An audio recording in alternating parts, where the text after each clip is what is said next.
সর্বশেষে মুসলমানদের ধর্মগ্রন্থ কোরআন আবৃত্তি করার জন্য ডাকা হয়েছে। এসেছে মিশরের কারি আব্দুল বাসিত ইবনে আব্দুস সামাদ।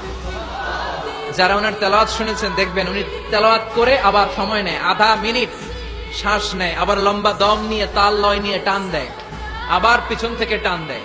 তাকে ডাকা হলো, now the representative of Muslim community Abdul Basit ibn Abdus Samad will now recite the holy book Quran for 10 minutes. মিশর থেকে আসা মুসলিম জাতির প্রতিনিধি তাদের ধর্মগ্রন্থ কোরআন নিয়ে এবার 10 মিনিট তেলাওয়াত করবে। কয় মিনিট?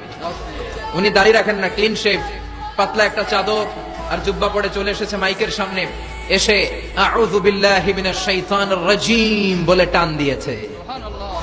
সময় কয় মিনিট? উনি সূরা ফাতিহা পড়তে সময় নিয়ে নিছে 13 মিনিট।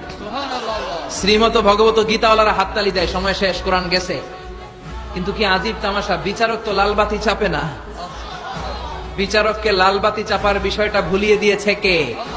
কেউ যেটা পারে না সেটা পারে কে? আব্দুল বাসিত কয়, এই তো সুযোগ পাইছি আমি। বিচারক যেহেতু লালবাতি চাপে না, আমি আরেকটা সূরা ধরি। উনি কোরআনের সবচেয়ে সুন্দর সূরা সূরা আর রহমান তেলাওয়াত শুরু করলেন।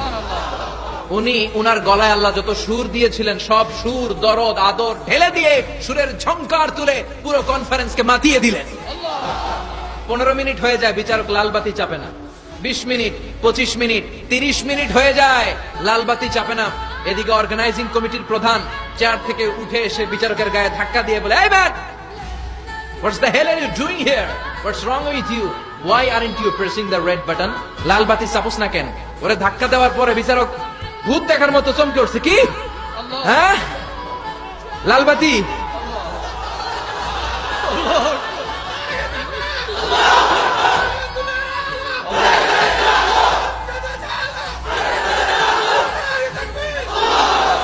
অর্গানাইজিং কমিটির চেয়ারম্যান যখন ধাক্কা দিছে, why aren't you pressing the red button? তুমি লালবাতি চাপো না কেন?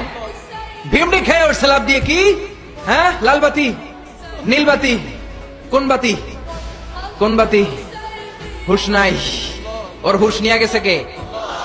আবার যখন আব্দুল বাসিতের তেলাওয়াতের দিকে তাকায় আবার বেহুশ। না পেরে বিচারক দাঁড়িয়ে বলে, ও Abdul Basit ibn Abdus Samad, come from Egypt, there is no time limits for you, recite as much as you wish. ও আব্দুল বাসিত, আজকের এই প্রতিযোগিতায় তোর জন্য তেলাওয়াতের কোনো সময় নাই, তোর যত মনে চায় তুই পড়ে যা।